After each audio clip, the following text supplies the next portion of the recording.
thank everyone for watching the talks today.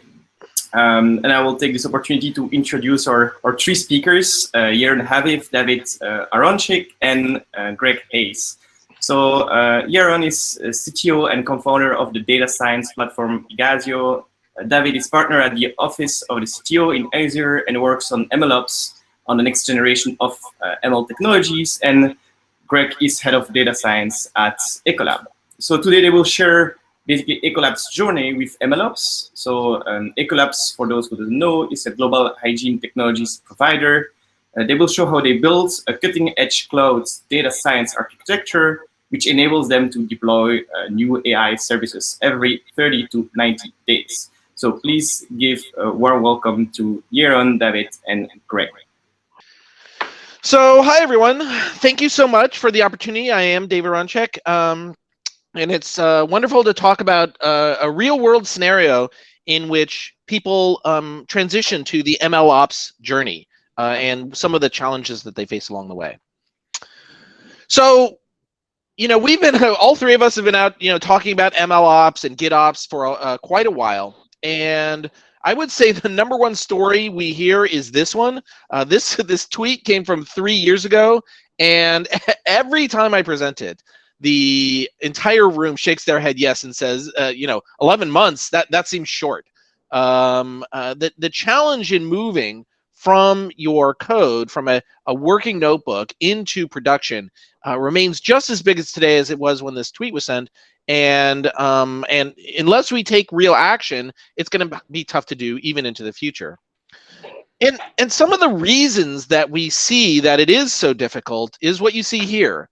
Oftentimes proof of concepts are very far off from what you need to do when they're in production, kind of the classic, it works on my machines. Oftentimes the handoff between the data science organizations, the SRE teams, the ML teams is very challenging. AI is obviously really valuable, but there's still a really big gap between how it's the stories, the news stories you see every single day, and what actually gets used. And it is definitely not for free. Some of the more detailed hurdles we talked about, I already mentioned, working in silos is probably one of the biggest problems. And that's not just silos for people, it's silos for tools. For better or worse, a Jupyter Notebook does not produce a production artifact, even though everyone uses it and it's wonderful for development. There's a lot of transition, and those silos require different skill sets, different tools, everything along the board. It's also can be very, very resource constrained. It is not at all uncommon for even moderate sized models to take many hours or days to train, and that cycle that's which happens so quickly on your laptop can often take a long time. The access to data is incredibly valuable, and certainly one of those things that you want to enable, but there are many restrictions, the geo restrictions, security restrictions, and things like that. So many features that you might use to train on are not immediately available, and that can be challenging as well. And then of course the final thing, which I think a lot of people get anchored on, is model accuracy. And it's not just model accuracy when you train, but it's model accuracy over time. Machine learning models, unlike many things in technology, suffer from real rot, which is uncommon. So something that worked yesterday may not work tomorrow, and so on.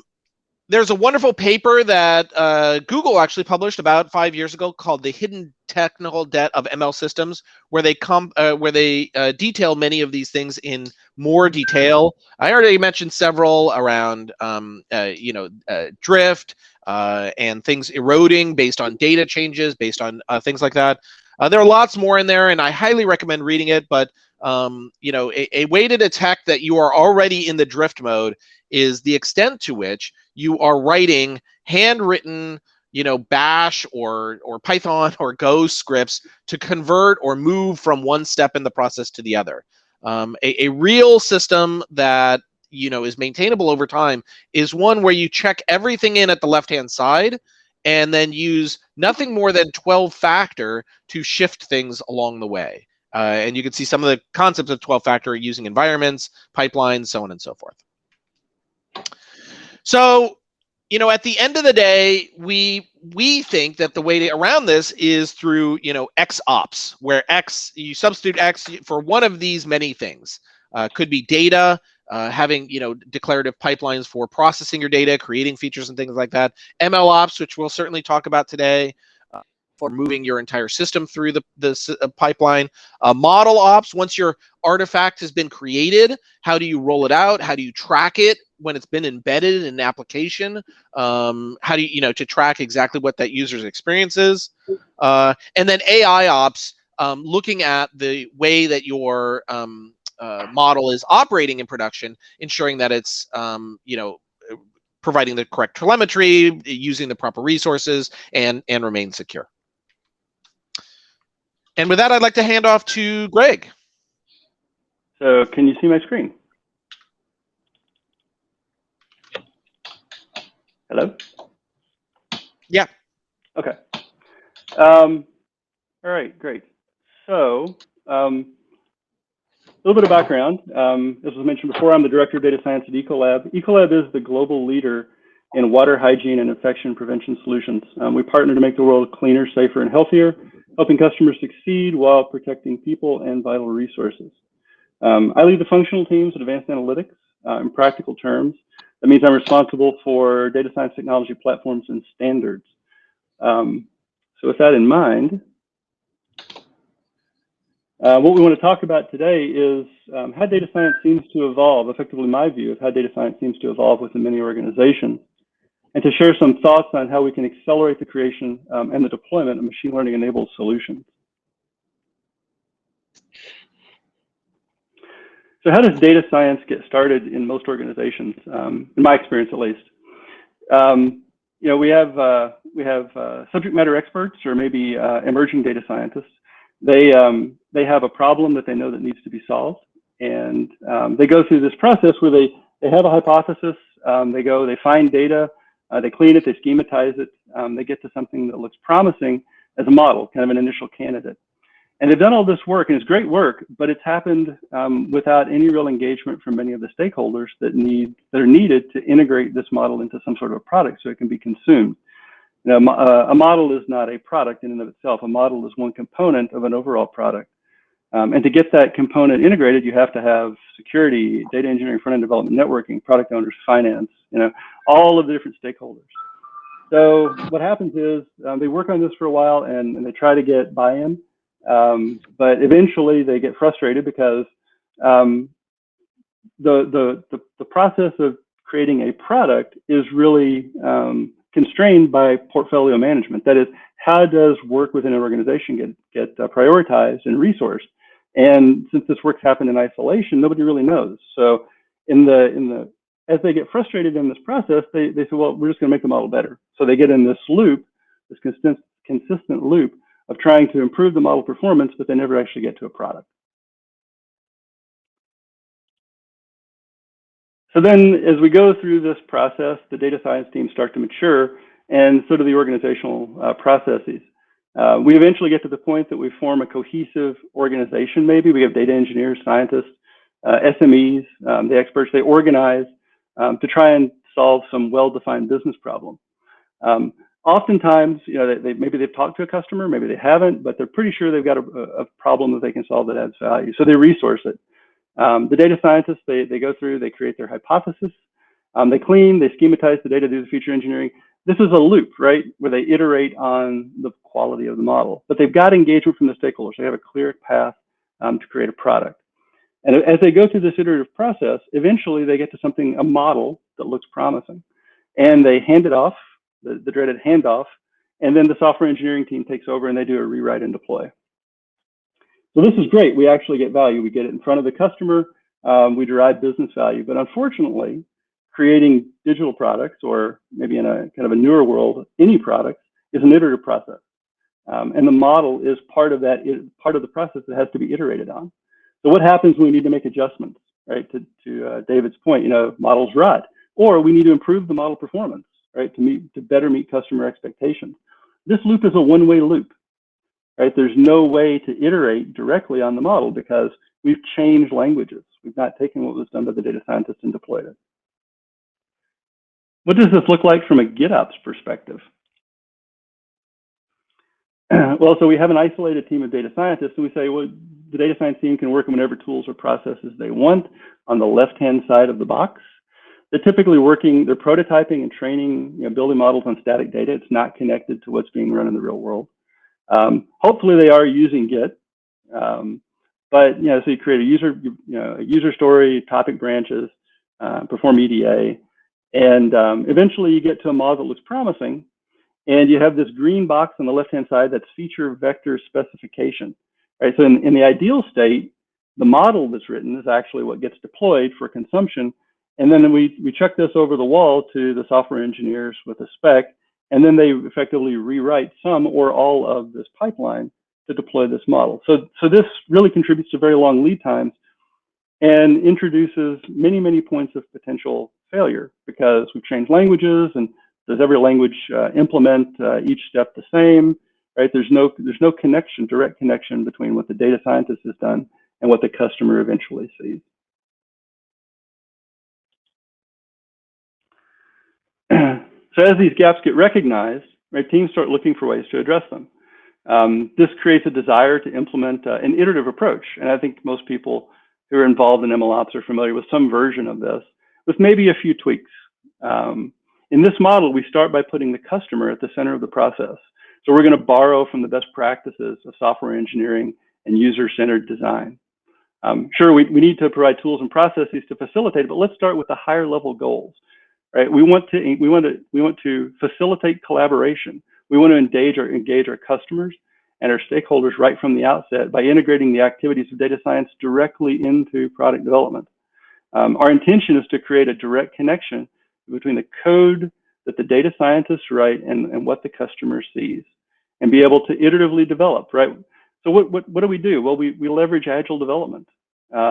We have user stories that have clearly defined deliverables, and they're time boxed, right? We want to provide a forum through Agile to address blockers and risks so that stakeholders they're aware of what's going on, and subject matter experts and business owners can help us address these concerns to better add customer value. We have clearly defined deliverables. All of this is with a goal of reducing the time from concept to product so we can create customer value faster and iterate on it to optimize that value. A few other things that another thing, I guess, I suppose, that we want to think about is how we approach the idea of models. In that first version of our workflow, the focus is really on how do I build the very best model, right? You want to build the race car. And in that process, it really extends the time to add customer value. This is borrowed directly from Building Machine Learning Applications. It's a great book, but the interesting thing is, right, we want to start with simpler models, right, and iterate on those models to improve upon them and add value, right? But again, the goal is to get to customer value quickly. A few things that help facilitate that. If we're working with flat files, we want to use Parquet. We've seen a lot of examples where we use CSV files or text-based files. They're large. There are many challenges associated with working with them. So we try to drive toward leveraging Parquet files. We want to version our data and our models together for traceability and maintainability, some of the best practices we pull into play. And finally, we want to consider model serialization early. If you're building a model and you discover that model is going to be deployed on something like a wearable device that doesn't have the compute that you need to run it, then you're stuck, right? So this is, again, one of the components of understanding the deliverables.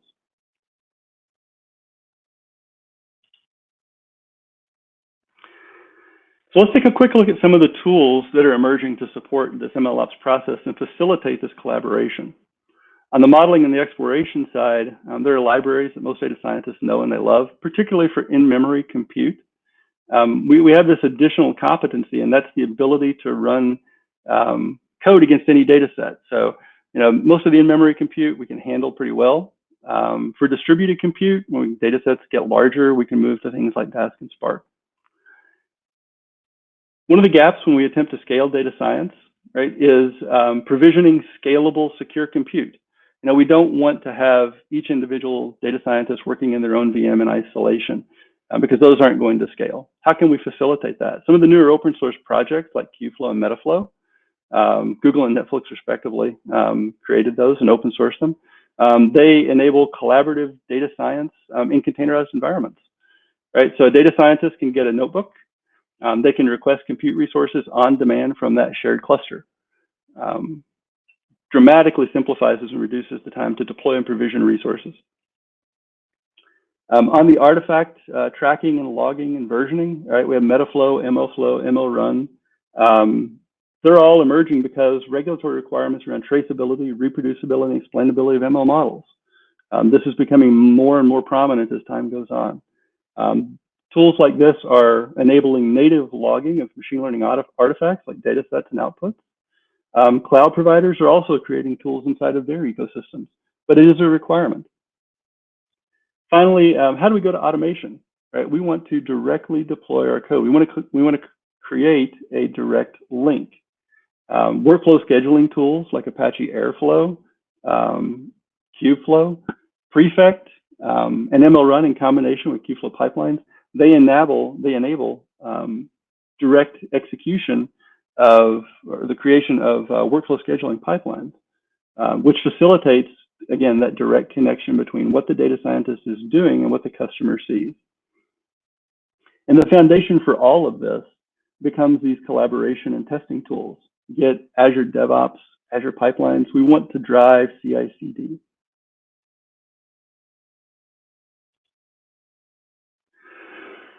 So given all this as a goal, what might a code development workflow look like? If we start from something like a Kubeflow type environment where we have a containerized environment, the first thing that we do is we give our data scientists a Jupyter notebook. They have a fixed set of resources, they're readily available. And they can start doing their exploration inside of an in-memory compute environment or distributed if necessary. But oftentimes we start in memory. They do their exploration, they do their prototyping. As they go through that process, they're creating functions, and those functions eventually become hardened. Once those functions are hardened, then we ask them to refactor that code out into pure Python files. Now, why do that? First of all, it enables us to leverage best practices from software engineering. We can lint and test our code, and then we can also import those Python modules and share them across users so that we can identify and capitalize on the patterns that are common across many projects and problems. They go through this loop, and then they may decide that they're ready to scale up or scale out, rather. So they can then take that code, they can leverage tools like Spark and Dask, and again, refactor those pure Python files, but with an eye toward distributed execution. This also gives us the opportunity to capitalize on something like MLRun to create Kubeflow objects that we can run directly or remotely as part of a pipeline, and we can log those artifacts. Once we have those MLRun objects, then those can be orchestrated through Kubeflow pipelines, and we have the opportunity for integration. This also loops back, so we can take those pipeline objects and those MLRun objects, and we can iterate on them. So this allows us to leverage CI/CD for our deployments.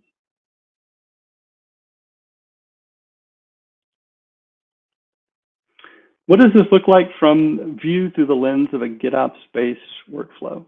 So again, oftentimes we see that source control is sometimes new for data scientists, but we start with a Git branch.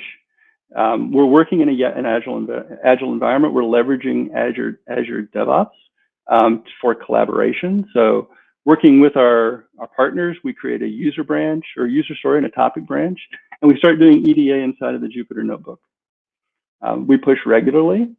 As that EDA starts to resolve into more robust Python functions, we refactor those out into pure Python files, and those get imported into notebooks From there, we can issue a PR. And if we've written unit tests, we can automatically run those unit tests and lint our code. As those become more mature, then we can start to leverage MLRun functions and refactor for scale-out monitoring and retraining. This is effectively an integration point between the activities of data science and machine learning engineering on the right-hand side. Those functions can then be tested for creation of Qflow pipelines and experimentation. Again, we can issue those as PRs. This all resolves back into Git through pull requests. We can leverage then the best practices from Python. We can tag a release. And once that tag is created, then we automatically build and release to a dev environment, and again to a prod under service accounts, because we want these to be production grade systems. We don't want to be running under data scientists' individual user accounts. A few guiding principles. We want to separate development and production environments. We want to have a sandbox that our data scientists can prototype in, and also release to for prototyping that is isolated from production. We want to check our code into source control. And that allows us to implement continuous integration. We can automate the linting and testing of our code. We want to validate with our stakeholders, does our model or our update to the model meet the business requirements? We want to create automated continuous deployment pipelines. And we want to deploy our models under service accounts. We do not want in a production environment for our models to be linked directly to an individual user. We want to engage in incremental development, and we want to monitor the performance of our models over time in an automated way. And we also want to enable incremental releases into production.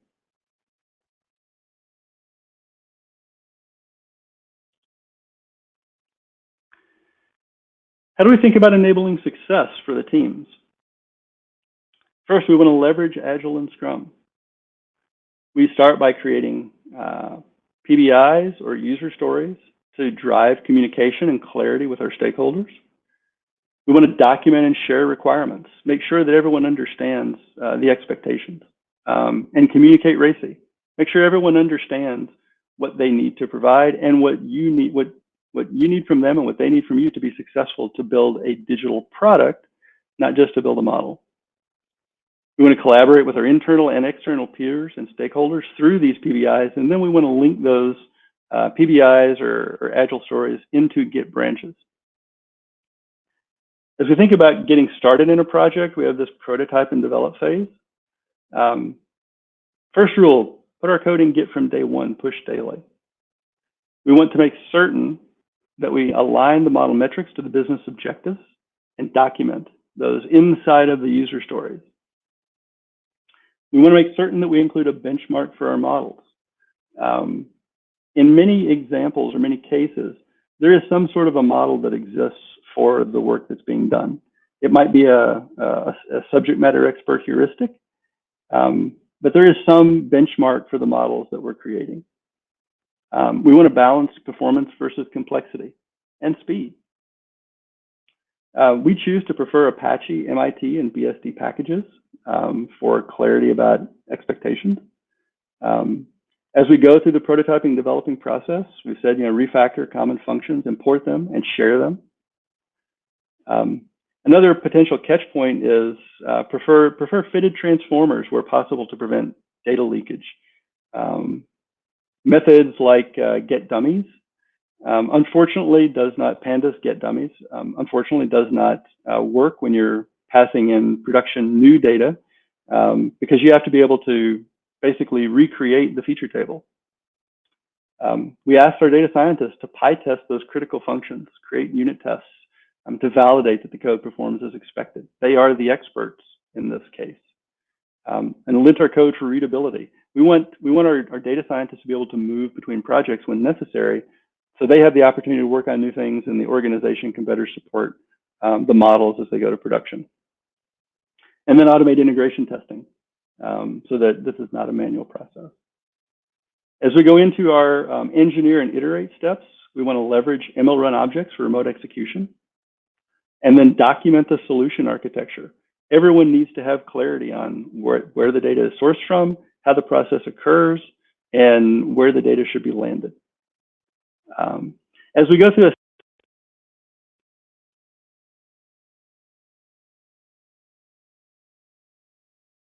of our models, we're going to start with in-memory compute, and then we will scale our work out. As we consider how to scale that work, we start by reducing memory usage to optimize. Then we start considering how to vectorize operations. We want to eliminate things like long-running for loops. And then last, scale out. Distributed compute is very effective. It's very efficient, but it's also complicated. If we don't need it, let's not use it. And then really, this is where we're going to get into the software engineering piece. Reuse our existing patterns and code where possible. In an ideal world, we don't want every data scientist writing a unique method or function to create a connection to a SQL database. Let's leverage those common patterns and codes and help them accelerate their work. Log artifacts. This is the traceability piece. We want to develop a monitoring and retraining strategy up front, document it, make sure that everyone is clear on the requirements. And then secrets, some of these others are best practices.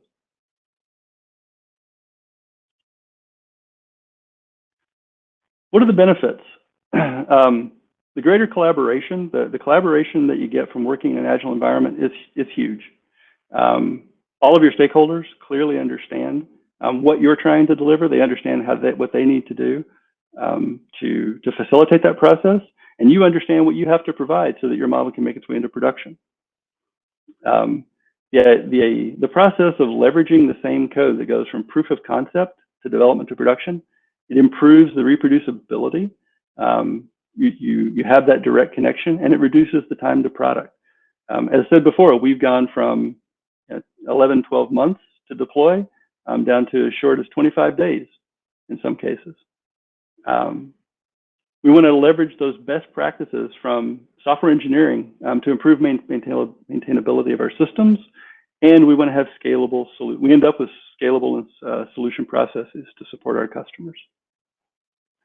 And with that, I will turn it over to Yaron. Okay, I hope you see my screen. And, yes.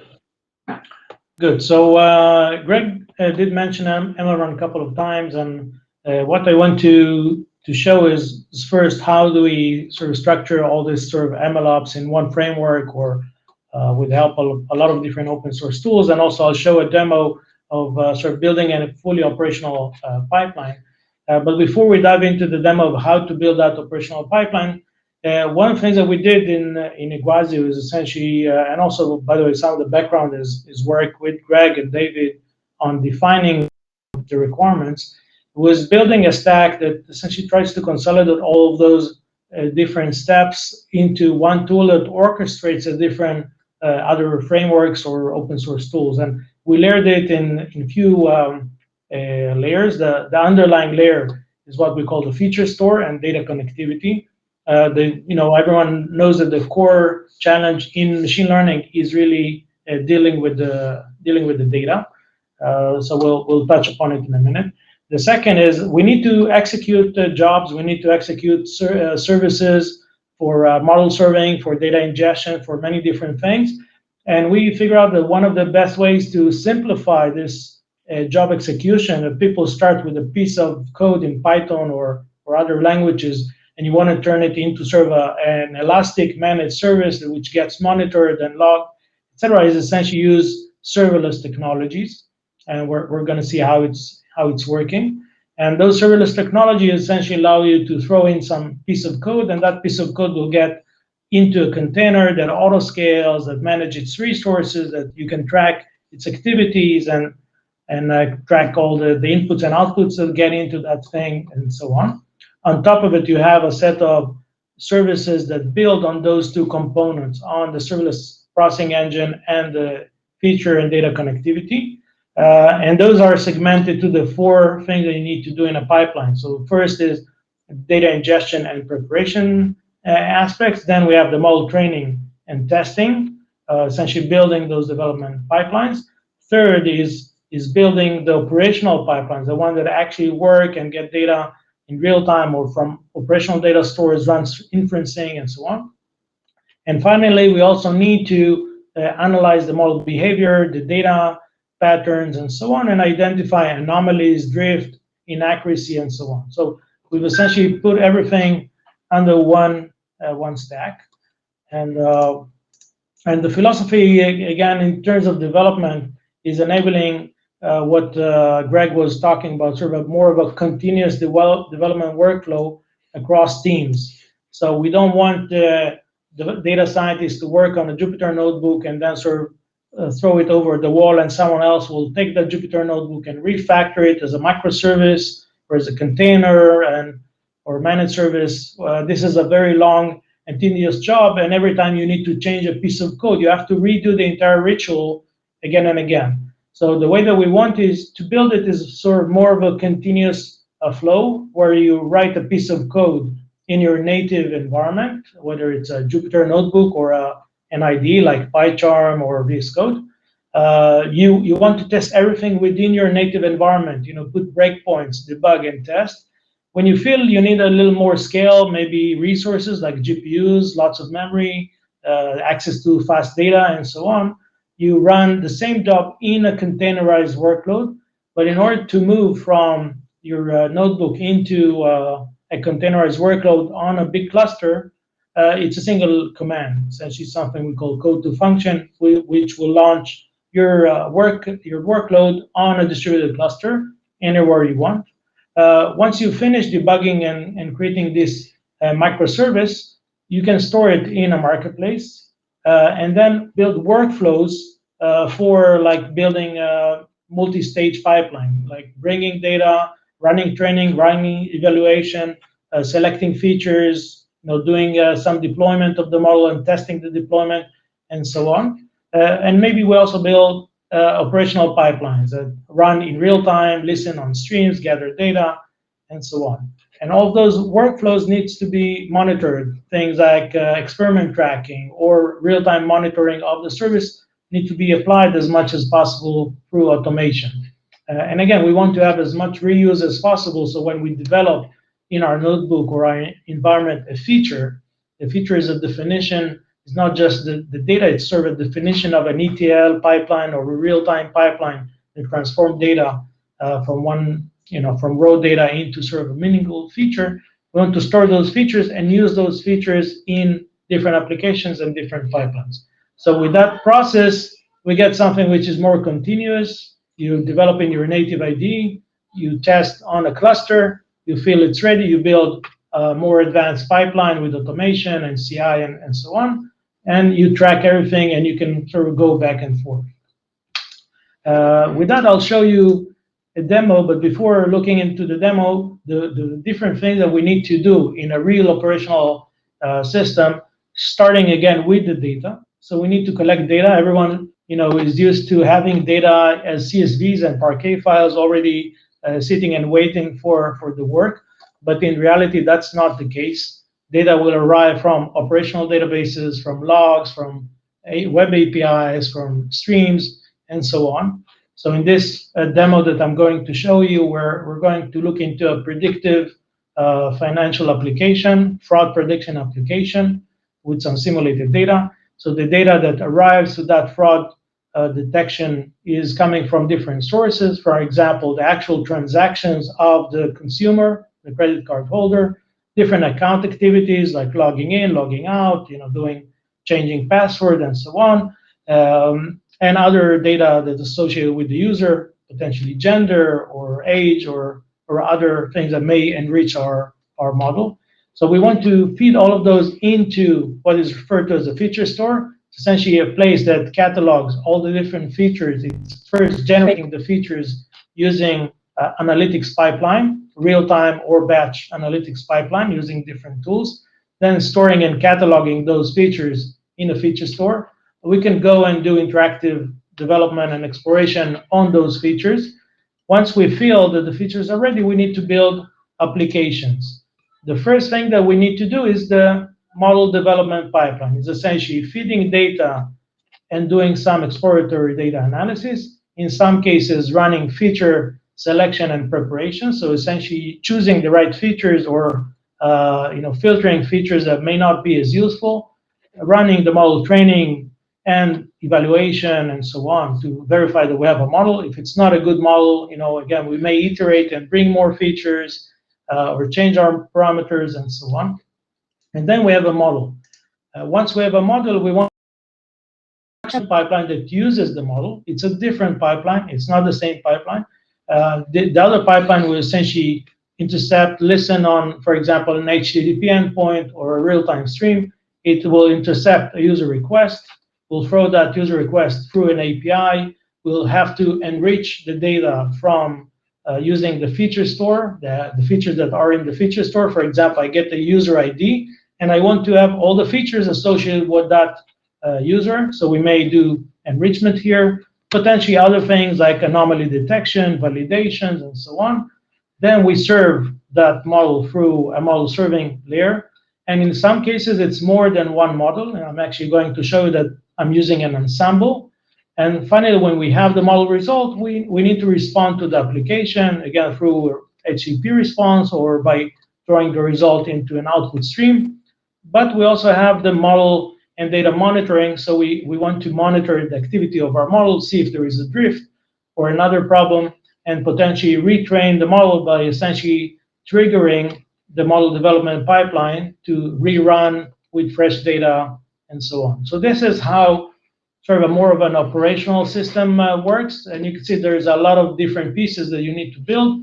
I'll try and do it in a simple way. This is what usually takes a year. We'll try and do it in a few minutes. So let's go into my notebooks. So the first thing we mentioned that we need to do is essentially go and create the features. So we have different data sets. We have customer transactions, we have customer events, customer transactions, and so on. And we want to go and ingest all of those from an operational system.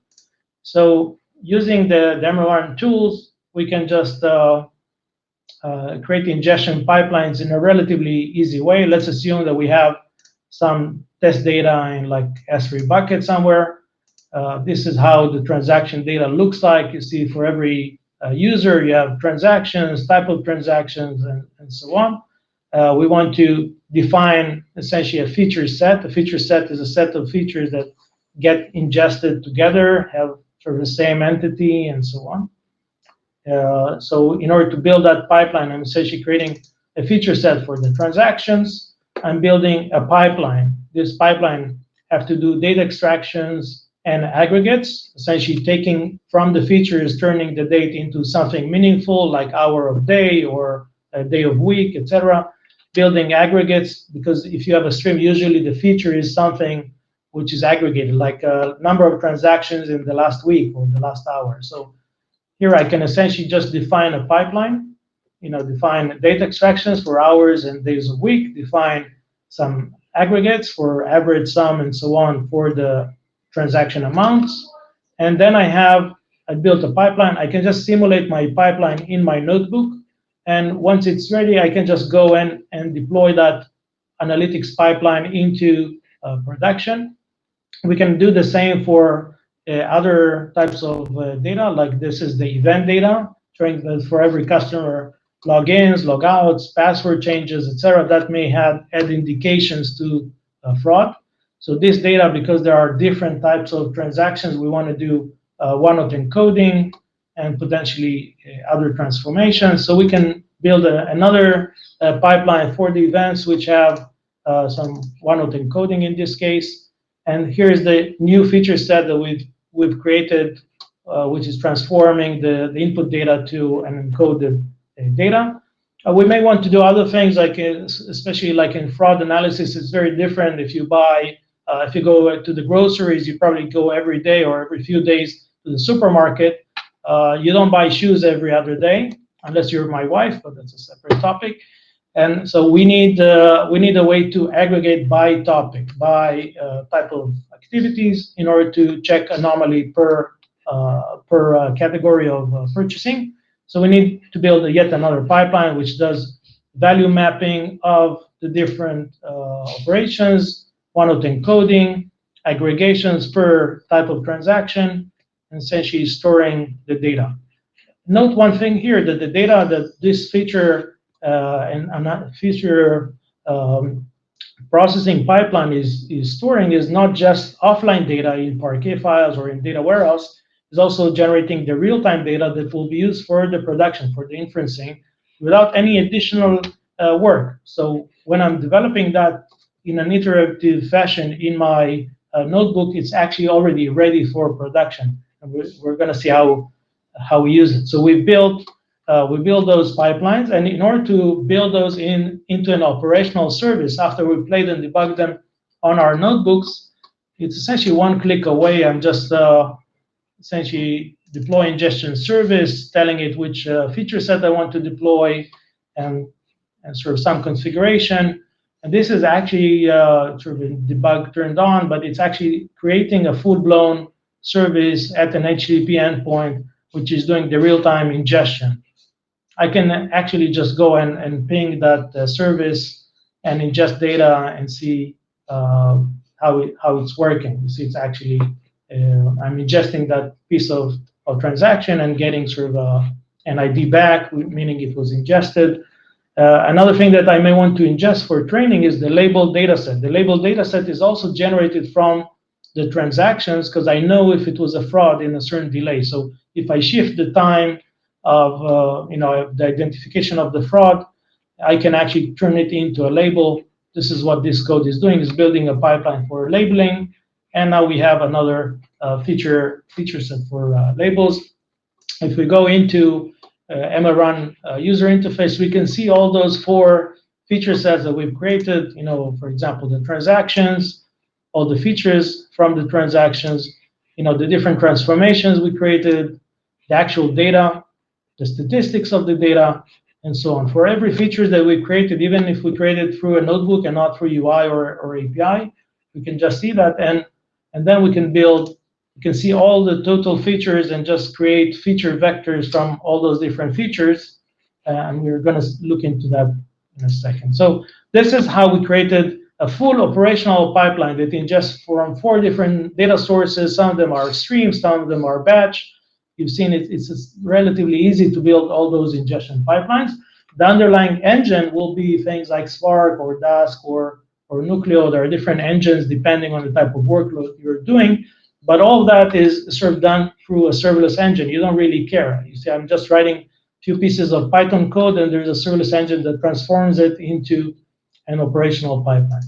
Now let's build the machine learning pipeline, so the pipeline that does the training. So in order to do that, we just create a feature vector. We define which are the features that we want to use for our model. So you see, different aspects of the account transactions and some features from the events and other features from the categories and so on. So we build a feature vector. We can get the feature vector, and you could see it's already, all the feature vector was generated for us, including joins and time travel joins and things like that. So a lot of work. If you're doing SQL, you do it here in a single operation of just give me the feature vector. All the work is done behind the scene. And now I want to run training. So in order to run training, I'm choosing a pre-baked MLRun function for scikit-learn classifier using scikit-learn algorithms for logarithmic regression. So we have different algorithms that we want to run in sort of an AutoML loop and hyperparameter loop. And it will essentially just go and run the training and respond at the end. It's essentially running it on a cluster on Kubernetes. It responds. You can see the accuracy pretty high. You can see a lot of artifacts that were generated, all the results, and so on. But I don't want to have all those features because I want my model to perform better. I want less features. So some of the things that I can use is use another function in MLRun, which is the feature selection function. Essentially, you give it all the features. It will run some work and prioritize which features have the best impact on your model. And then you choose a subset of those features. So this time I'm using a lot less features, and I'm running the training on a lot less features, and essentially getting still pretty high accuracy. The accuracy here is still, you see, 99 point something %, with half the number of features. That essentially will also reduce the computation effort and so on. So you've seen here how I built all this work of creating a feature vector from the features that came from production, building the training, removing features in order to create bigger efficiency, using pre-baked functions, and essentially this is generating the model. Now, if we go into the MLRun UI, we can actually see the training jobs running, or different executions of the training jobs running, and we can see, what was the input. This was the input feature vector. These are the different artifacts that were generated by the training. It has multiple versions. If I run it multiple times, everything gets versioning. So you get the experiment tracking and versioning and all that done automatically for you. Also, the model objects was saved, and we're going to use the model object in our next pipeline. So the next thing is to build the full operational pipeline, as we mentioned, an operational pipeline that intercept calls, run the enrichment, does the model serving on multiple models, and eventually responds to the user, along with model monitoring and all of that. And so here we're creating a serving class. This is sort of part of the things built into MLRun is a serving engine, which could be customized. You can use off-the-shelf serving functions, but you can customize your own function if you want to do some pre-processing and post-processing and so on. So here we're building a classifier model using the MLRun model server. We need to essentially implement the load and the predict hooks, but here we also do pre-processing hooks, because what we want to do, some of the data may be missing, we may have null values and other things, and we want to do imputing on the values, essentially substitute the values that are missing with average values. Where do we take the average values from? We actually take the average values from the feature store. So here, during the load of the event, we're loading the load of the model. We also load the feature vector into the model server. Then during the processing, we're just injecting the source, like the customer ID, where it enriches the entire vector with all those features that we've seen before. Here there is a loop logic for imputing and replacement of missing values with values from the feature vector object, and then just doing the predict. So relatively simple function that does imputing and other things. And here we're essentially building the topology. This is where we build what we call a graph topology of the. Trying to do this. Yeah, so here we build a graph topology with multiple models. You see this is with the pre-processing, with the ensemble across 3 different types of models. And then we can even simulate this real-time pipeline by creating sort of simulator, what we call a mock server. We can just see how the feature vector, the feature store works. We can just feed in an ID as a source to the feature vector. And then what you'll see is that the feature store responds with the full vector, and that's done within a few milliseconds. So it's really, really fast and can be done. You can do real-time fraud prevention, not just detection. And then in order to deploy this real-time pipeline, which has data preparation, ingestion, feature enrichment, and model monitoring, everything, we just do deploy. That's it.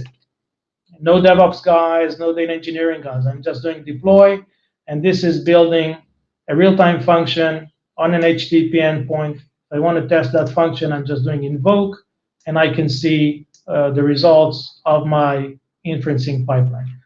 So what you see here is that we've essentially built the entire flow that I was mentioning.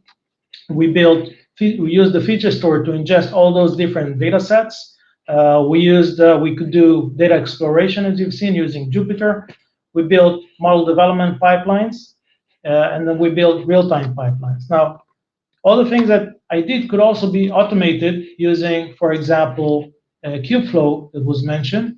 You could just create a notebook with a pipeline.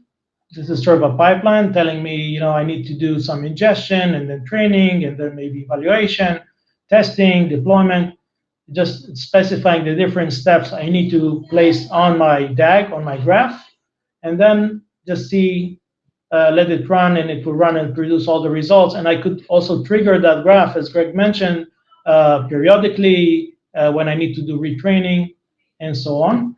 Another nice trick is that I can do the same within a GitLab or GitHub Actions sort of CI systems. And then every time I do like a code change to my code or my data, this can trigger automatic CI processes that will even report back into the CI system, so I can track when I change the code, what was the impact on the accuracy of my model without doing a lot of DevOps work and so on. So with that, that's my part. Again, don't feel afraid to contact us on LinkedIn or Twitter or Slack, and if you have more questions, we'd love to answer them. Great. Well, I would like to thank the three of you for the great presentation and very interesting demo. So I think we have probably a little bit of time for a question or two, so feel free to ask your question following the format. Also, David reminded us to fill the poll if you have time. So there is a poll button that you can click and just answer whether you find the session helpful. So don't hesitate to ask a question. There's already has been a question asked by Dane, and I encourage you to read it because I think that Greg already answered the question. Then Shun Wang asked a question. So how is the online feature store connected with real-time data source in this demo? I don't know who wants to take on that question. Yes, I can address that because it was part of the demo. Essentially, the way that the real-time features are produced is there are real-time serverless functions that are generating the features essentially by compiling this pipeline that we defined in the notebook. It sort of gets serialized and compiled and turns into a real-time data analytics function, and it can listen on many different types of sources, HTTP, Kinesis, Kafka, Azure Event Hub, and so on. So there are about 13 different data sources for real-time, but also sources for batch. You can essentially schedule a job that reads from a database, Snowflakes, Oracle, whatever. And this is actually, Greg is using Snowflakes quite a bit. And you could ingest that data into your system as well. Any other questions? So on my side, I have one. So when the model starts to outperform over time, so how do you detect that? But also, how do you react to that?